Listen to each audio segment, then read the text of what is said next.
పిల్లలు, praise the Lord. Welcome back to Jayan kid stories.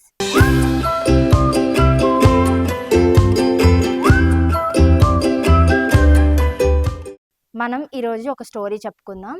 అందరూ జాగ్రత్తగా వినండి, ఓకేనా?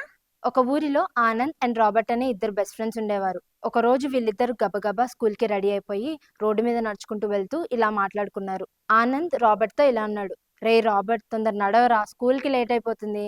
అసలే ఈ రోజు డిఈఓ స్కూల్ విజిట్కి వస్తున్నాడని క్లాస్ టీచర్ చెప్పింది. అందరూ 8:30 లోపే క్లాస్లో ఉండాలి.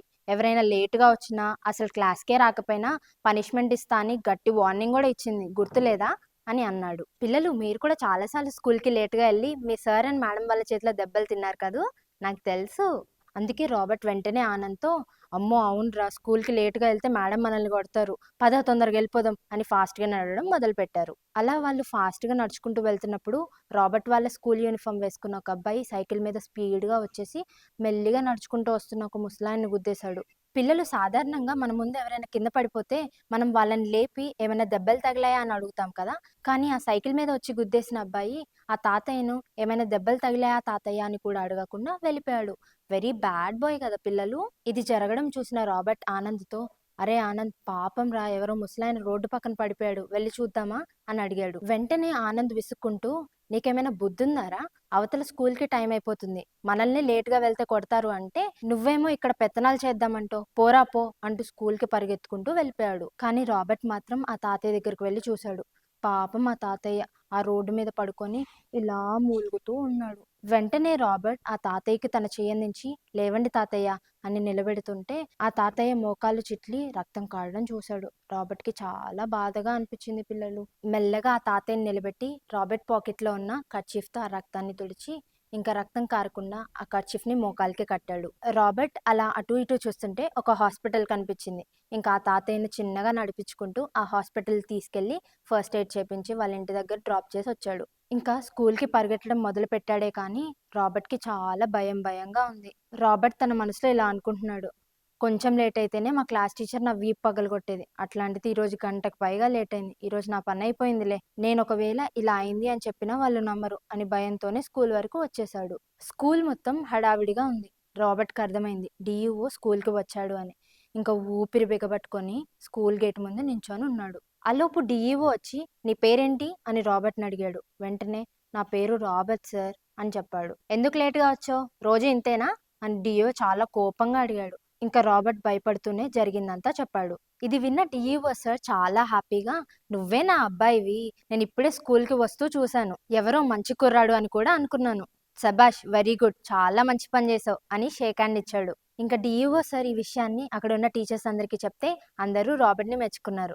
ఇంకా రాబర్ట్ భయం పటాపంచలైపోయింది. తన మంచితనానికి తగిన గుర్తింపే వచ్చిందని చాలా హ్యాపీగా ప్రౌడ్గా ఫీల్ అయ్యాడు. చూసారా పిల్లలు, ఆనంద్ మాత్రం ఎవరికేమైతే నాకేంటి, నేను స్కూల్కి తొందరగా వెళ్ళిపోవాలని సెల్ఫిష్గా ఆలోచించి తన దారి తను వెళ్ళిపోయాడు. కానీ రాబర్ట్ మాత్రం మంచి మనసుతో ఆ తాతయ్యకి హెల్ప్ చేశాడు. చాలాసార్లు మన ముందు ఎవరైనా పడిపోతే వారికి సహాయం చేసేది పోయి వారిని చూసి నవ్వుతూ ఉంటాం.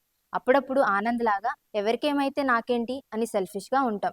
కానీ మనం అలా ఉండకూడదు, మంచి మనసు కలిగి ఇతరులకు సహాయం చేయాలి. అంతేకాదు, బైబిల్లో చూస్తే ఒకరోజు ఒక అంకుల్ ఎర్షలేము అనే ప్లేస్ నుండి ఎరుక అనే ప్లేస్కి ప్రయాణమే వెళ్తున్నాడు.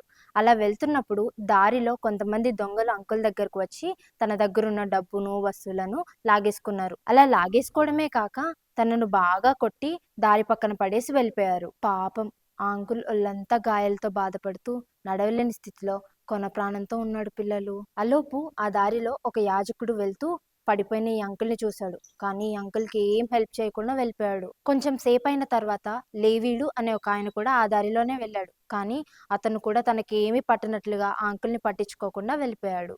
అయితే కొంచెం సేపు అయిన తర్వాత ఒక సమరయుడు ఆ దారిలోనే వెళ్తూ దెబ్బలతో బాధపడుతున్న ఆ అంకుల్ని చూశాడు. ఈ సమరయుడికి ఆ అంకుల్ని చూసి, అయ్యో ఎన్ని దెబ్బలు తగిలాయి అని జాలేసింది. ఇంకా ఆ సమరయుడు ఆ అంకుల్ దగ్గరికి వెళ్ళి నూనెను ద్రాక్షారసాన్ని పోసి తన గాయాల్ని కడిగి కట్లు కట్టాడు. వెంటనే పడిపోయిన అంకుల్ని లేపి ఈ సమరయుడు తన గాడిదపై ఎక్కించుకున్నాడు.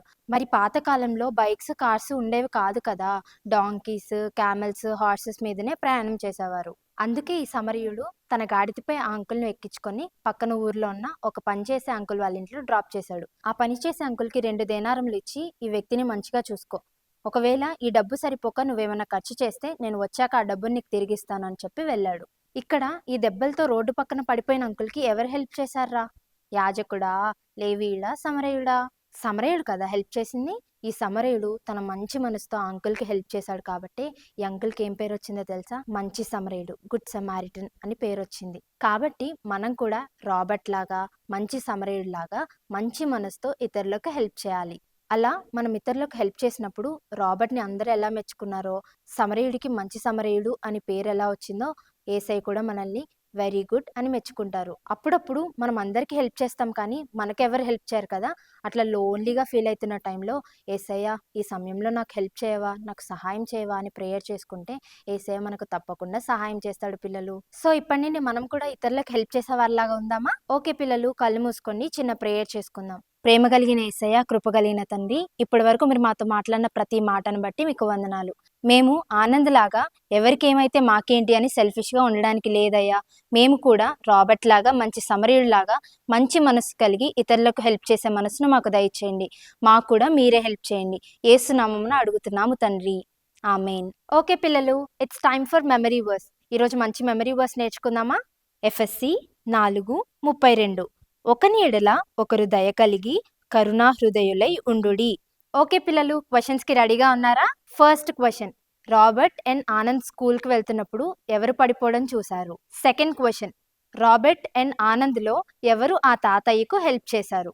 థర్డ్ క్వశ్చన్, ప్రయాణమై వెళ్తున్న అంకుల్ని ఎవరు బాగా కొట్టి తన దగ్గరున్న వస్తువులను, డబ్బును లాగేసుకున్నారు? ఫోర్త్ క్వశ్చన్, మంచి సమరయుడు ఎన్ని దేనారములు పనిచేసే అంకుల్కిచ్చి దెబ్బలతో పడి ఉన్న అంకుల్ని చూసుకోమని చెప్పాడు? ఫిఫ్త్ క్వశ్చన్, ఈరోజు మెమరీ వర్స్ ఏంటి?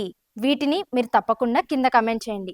ఈ వీక్ నుండి జైన్ కిడ్ స్టోరీస్ ప్రతి సాటర్డే 5 PM అంటే ఈవినింగ్ 5 o'clockకి రిలీజ్ అవుతుంది. ఎవరైతే ఫస్ట్ కమెంట్ చేస్తారో అండ్ కరెక్ట్ ఆన్సర్స్ కమెంట్ చేస్తారో వాళ్ళనే 5 మెంబర్స్ని పిక్ చేస్తాం. సో మీరందరూ రెడీగా ఉండి ప్రతి వీక్ టైంకి చూసి కమెంట్ చేయండి. లాస్ట్ వీక్ ఎంతమంది కరెక్ట్గా కమెంట్స్ పెట్టారో చూద్దామా? Nissi Satvik, Sauji, M Rashik, G Pallavi, Mahima and Angel, Ravikanth, Aishwarya, Akshaya, A Jeevan, Sharon, Akki and Chinnu, Samuel, Anusha, P Shravya and Satvika, P Ritesh, K Vishwateja, Akshith Vinay, M Arhitha and Ashwik, Neha Tejaswini and Krupa Kiran. Last week వీళ్ళు కరెక్ట్గా కమెంట్స్ పెట్టిన వారు. ఈ వీక్ నుండి మీరు కూడా తొందరగా పెట్టేయండి, ఓకేనా? బాయ్ పిల్లలు.